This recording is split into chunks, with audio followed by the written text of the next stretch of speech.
This is David at Grow and Eat This. It's going to be kind of a different video for me. I've never really done one like this before, so probably have to have a lot of editing to try and make it make some sense. But it's the last week in January. Seeds are starting to show up all over the place, and I see all over the internet is new gardeners asking, when do I start my seeds? Where do I buy my seeds? How do I find my seeds? Well, I'm in Lawrenceville, Georgia, Zone 7, and I ordered seeds a long time ago. But there's still a few that I'm looking for because they were all out then and they seem to still be out. I think this year is going to be worse than last year as far as where you find your seeds. Now, if you go to the box stores, or Dollar Tree for that matter, you're going to find they've got the seed racks out already. Just because the seeds are out there doesn't mean it's time to start them. It is, though, time to buy them because they're getting to be hard to find. You'll find bulbs, you'll find potato starts, flowers, caladiums, all kinds of things. Just because they're in the store doesn't mean it's time to plant them.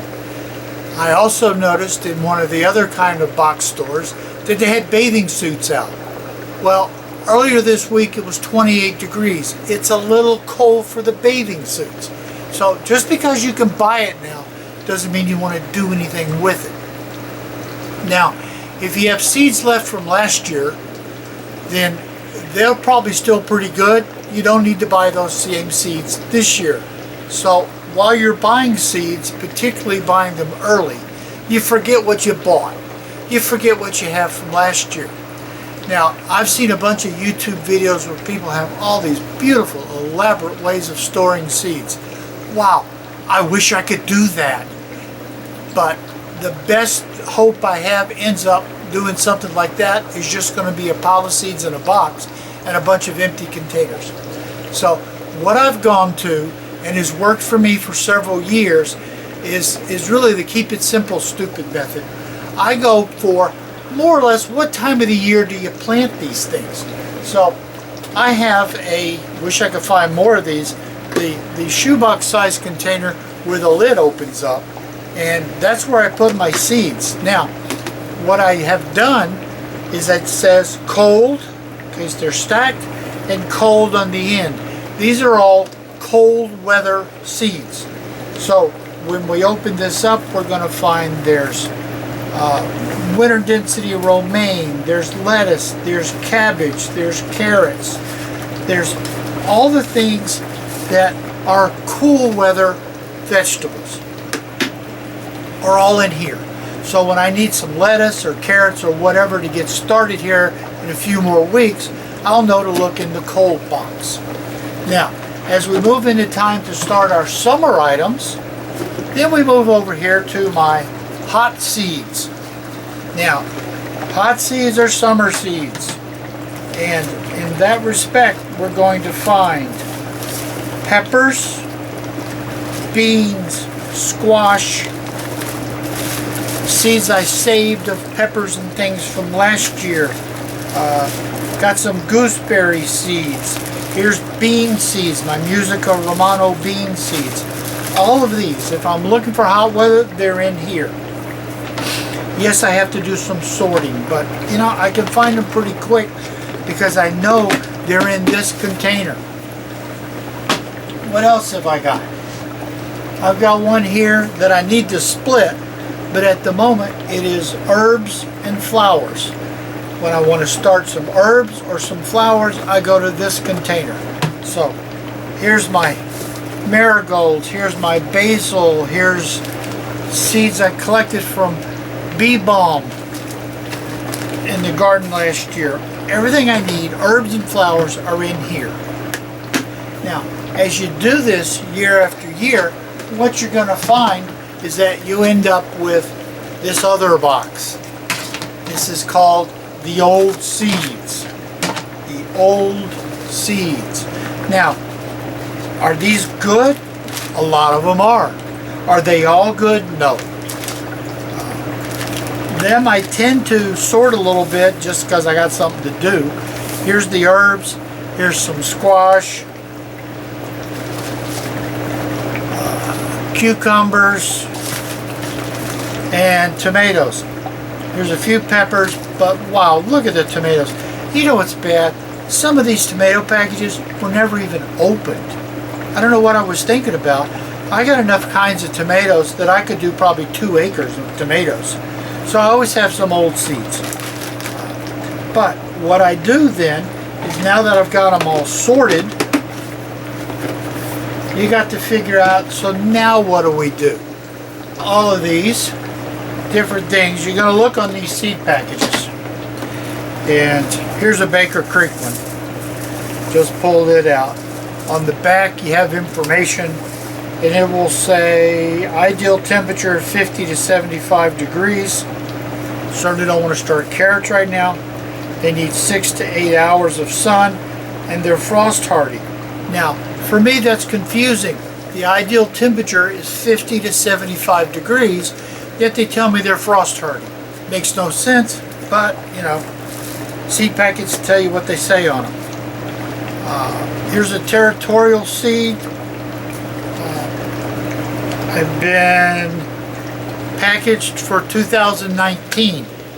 I grew these last year. It's green machine zucchini, green zucchini. I know these were good. They'll be good again this year. So they're in my current box. But most of your seed packets are going to have when to start them dates. Now, one of the people I've ordered from for years that is like beyond aggravating, and it's probably be the last year I order from them, is tomato growers. Tomato growers, for their information, gives you absolutely nothing. Sweet pickle, excellent disease package, allows large harvests of great tasting cucumbers that are crispy and solid. That sounds like what was in the ad to talk me into buying them, and it worked because here they are. Tells me 59 days, gives me no information about what kind of temperatures or when to plant them. Also, you'll notice there is nowhere is there when these were actually packaged. So I don't know if these are 2018, 19, 20, or 21 year seeds. They don't tell me. I know I bought them for the year 2021. I write it on the package. I am disappointed because dating is becoming so important and they give you nothing. So I probably won't order from them again. But you'll have some kind of dating which will help you, or when you get the seeds, write the date on them. Even the seeds you get in the box store will have when they were packaged for. Now that we've got our seeds, we have one. I head to the store and get some more seeds. But we need to know, what have we got? So I go through, and I'll show you where I do this. I use Google, I think it's Google Sheets, so that I can pull it up on my phone. I can pull it up wherever I am. But I go through and I will put down a spreadsheet of my average last frost. I cheat, it gives you a week. My average last frost is April 30th. My first frost average is November 15th. I'll go through and I will list all of the seeds I have that are good seeds. I don't list the old ones. I just list the good seeds. There's all my tomatoes, where I bought them, what I paid for them, and information on when I plant. I've got my peppers when I plant, 8 to 12 weeks before the average last frost date. I've got pages and pages of these things because I need to know when to start. Now, backing up 8 to 12 weeks from my average last frost date, I put up here 2 weeks is 426, 4 weeks is 42, 6 weeks, 8 weeks, 10 weeks. February 19th is 10 weeks before my last frost date. Anybody in here 8 to 12 weeks needs to be getting started by February 19th. This is like manna from heaven, so I know when to start things. So I'm not wasting my seed or wasting the space I have to start these seeds. What else can you get? Johnny's Seeds, great people to order from. Is this the Johnny Seeds one? I believe so. Johnny Seeds, if you go to their website, scrounge around, you'll find you can get a seed starting date calendar. Pull it up to this one. What it will give you is, you put in your April 30th, 2021 is my last average frost date, and it will just list artichokes, basil, beets, broccoli, cabbage, cauliflower, all the way down to yarrow, and it will give you number of weeks to start seeds before setting out date. If my setting out date is 1 week after my average last frost, then before 1 week after is March 26th, 6 weeks. It will give you a start date for starting all your vegetables. Now, I can compare this listing with the other listing. If it's running really cold, I may want to squeeze a little bit putting things out. If it's running really warm spring, I may try my luck and be a little early. This is at johnnyseeds.com.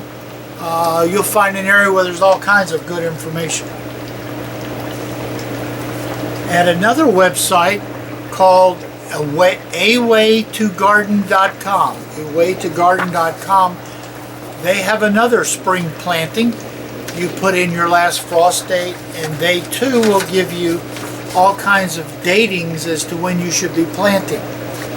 I do 2 or 3 of these, and I compare and see which one is. They'll all be a little bit different, but not a lot, and see how it compares with the way my spring is going and if I feel lucky or not. Now, on Johnny Seeds also you'll find an herb comparison chart. All kinds of information on different herbs, days to germination, sowing time, seeding method, direct sow, or do you start them inside, do transplants, light preference. Wow, is that one important? If it's a shade guy and you put it in full sun, you'll wonder why it doesn't grow. If it needs full sun and you put it in the shade, you'll wonder why it's just tall, skinny, and leggy. This will help you give you what you're doing. Is it a perennial, and in what zones is it a perennial? And days to maturity. That one gets to be important also. You don't want to plant basil in September and think you're going to have it before the snows come.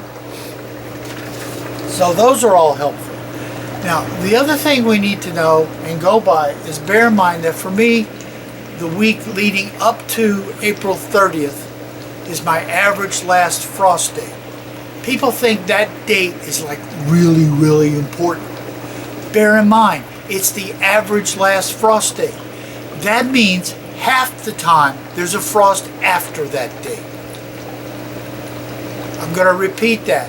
Half the time there's a frost after the average last frost date. So you got to pay attention. You can get on the Weather Channel or AccuWeather or whatever. You have to scrounge around a little bit, but you can get like a 30-day forecast. So as you approach your time for planting things outside, get that 30-day forecast. It's amazing how often 10 days after the average last frost date, you'll see it says it's going to be 34. Now you got to ask, do I feel lucky? I've worked for 2 months to get these plants ready. My average last frost date, and there's a hint that I could have one 10 days after that date. Trust me, I'm going to wait. I didn't do all this work and spend this money for seeds and plants and starter and lighting under my racks here to have it get wiped out a week after I plant it. I'm going to wait. Now, what I do is I go through the catalog. I do this backwards, which I'll just set all that backwards too. I go through the different catalogs and I make a list of the page number, the catalog, and what it is. And I go through and I make a list of all the cool stuff I want to grow. Wow, what a whopper list I'll have. And when I get that list, then I go back through my boxes. And I go and I take off the list the ones I already have seeds for. If it's I really want to grow this year, and I have seeds from last year and it did well, I know that's a keeper. So I will go through these boxes and compare to my list to make sure I'm not buying seeds I already have. I know, you never did that. You never bought seeds and came home and said, wow, I've already got these seeds. Do it all the time. I'll still do it. But it'll help me back some of it up. The other thing I'll do is for the items that aren't on this list, I'll look and see, do I have seeds now of a tomato type that's almost the same? For example, I did Jolly tomatoes last year. They're a delightful little inch and a half, cut it in half or quarter for a salad tomato. Not as badly splitting as a Juliet, so it holds up better when our rains come. And if I've got Juliet on my list, I've already got Jolly seeds, which are like a Juliet. I just like them better. So I'll take Juliet off the list. For a couple of years I didn't try the Jolly seeds because I had the Juliets till I used them up. That's the whole idea. Don't spend money that you don't need to be spending. So at that point, what's left on my list is what I will order. Now, a lot of companies this year have got free shipping. Most years I end up going, if it's two things from this company, so I got a whole $9, $10, $12 order and they want $8 shipping, that's not going to work. I'm paying too much. So I'll add it to somebody else's order so that the shipping makes sense. This year a lot of people are giving you free shipping. So that doesn't factor in. What does factor in is they don't have any seeds left. Johnny's last week would only take home gardener orders Tuesday and Wednesday. I looked yesterday, Sunday, and they were not taking home orders at all. So you're also going to have to factor in who's taking home orders, who's shipping, and who's actually still got the seeds. So this year is getting to be a whole lot more of a challenge, and it's why keeping track of what you're doing is so much more important, because you may not be able to replace the seeds if you screw up. And I don't know about you, but if I do Better Bush tomatoes and I get a whole package for $3.45, I don't want to trash it out and end up buying them at the box store, paying $4 and $5 for one plant. That's a terrible piece of economy. So I need to show you the Google Sheets and try and show you where some of these calculators are. And one of the other aspects we need to talk about is there's a lot of things go into this besides the seeds. Have you started collecting your seed starting supplies? We eat a lot of cottage cheese and sour cream. I save cottage cheese and sour cream containers because they're great for starting seeds in, and I hate buying pots. You know, you buy these peat pots and you use them one time. I'm not a fan of that. So I use anything I can use to start my plants in. These are hydroponics, so we got some lettuce going all the time. So it's probably time to... What you doing, Bo? What you doing? Well, I've gabbered enough. I've woke the dog up. He probably needs to go out. So we're going to take a little break. We'll probably move into another room and we'll keep going some more. Because this stuff is important, particularly if you're new. And it's good reminders if you're not new. We got to take care of our seeds, take care of our gardens. I think this year is going to be worse than last year. Because at least last year it didn't start till March.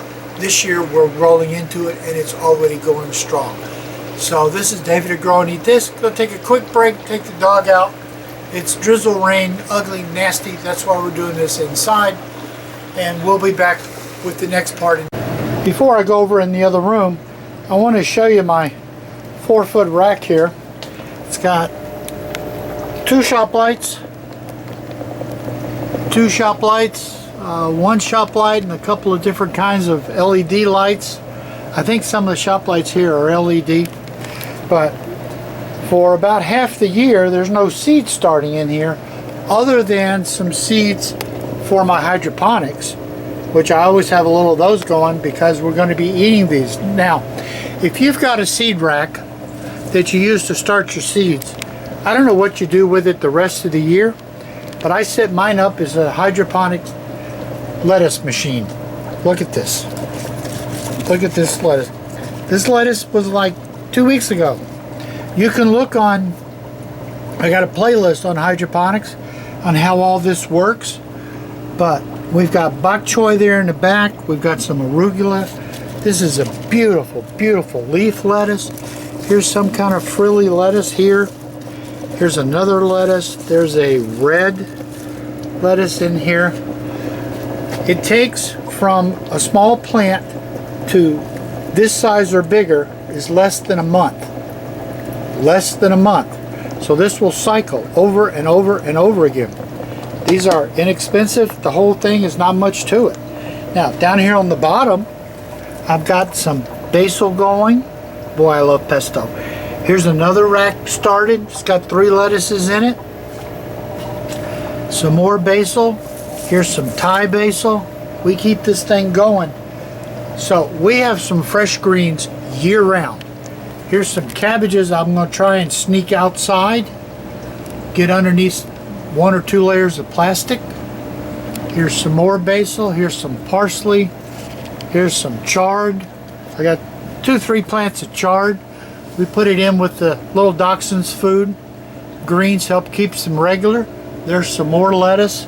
So let me tell you, this will break down and not be hydroponic lettuce when it gets time to get the tons of seeds started and all the little plants growing out.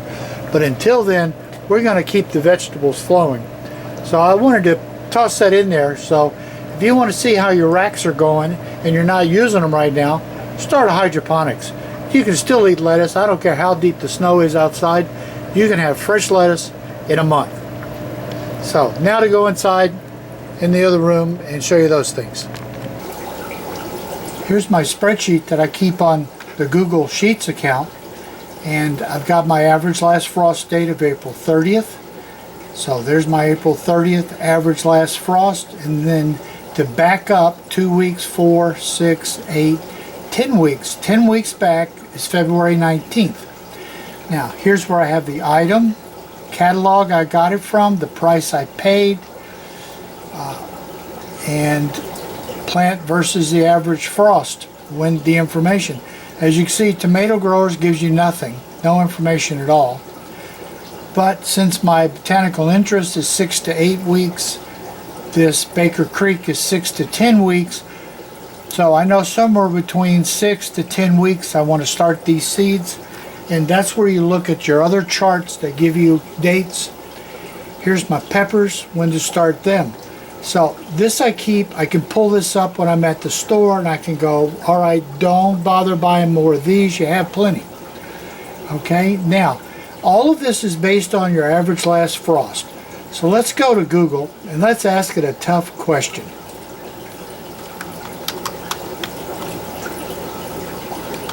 Average last frost date and my zip code. Old Farmer's Almanac, garden.org, Dave's Garden, Walter Reeves. Boy, I mean, I just hit an assortment of places. Here's Plants Map. Lawrenceville, Georgia is in USDA Zone 7B.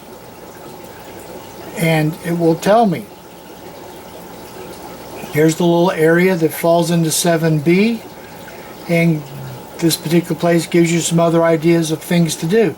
So this is pretty cool. I'm in 7B. Let's come back over to average last frost, see what this guy says.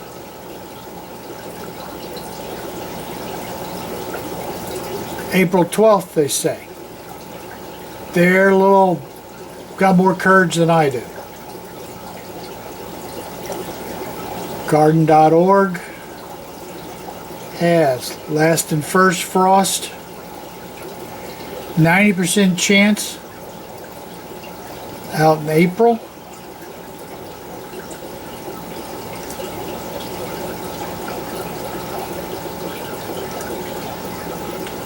Dave's Garden is telling me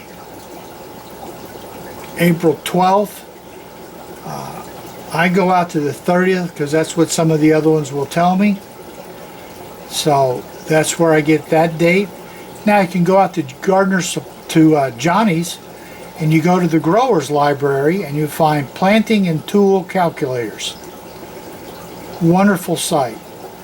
All kinds of different ideas, plans, but we'll go to plant. Seed starting. See, wants to know, what do I think is? Let's go with that. April 30th. Enter. And here you go. Here's all your dates. When to set out, when to start indoors, when to do all these different things. What a tremendous tool, and it's free. Over to Way to Garden that I told you about, they have do a search on seed calculator and it'll come to when to start seeds. When to start your seeds. You do the exact same thing. You go April 30th, calculate, and here again you'll see here's all your different items, when to start them, how long to do, how far to go, and down at the bottom of this thing you can print it. So that's what these things are that I print.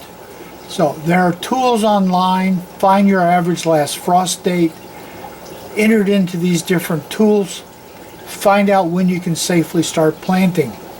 You don't want to waste a seed, you don't want to waste your time, and you don't want to find yourself scampering way too late to try and find replacement stuff. So these are the ways that we try and start these things. This, I hope, is some help to you, and I've got about 3 to 4 weeks before I got to start seeds, so I got time to sneak in another complete round of hydroponic lettuce before we start converting it over to plants. So this is David at Grow and Eat This, trying to help you with your seeds and your starting and your timing so you don't waste any money and you have a great garden. Thank you very much for watching. If you made it this far, God bless you. Thank you for watching. Please subscribe. The more subscriptions I get, the more time it pays for me to go ahead and do this stuff because I know people are watching. Thank you very much. Have a great day.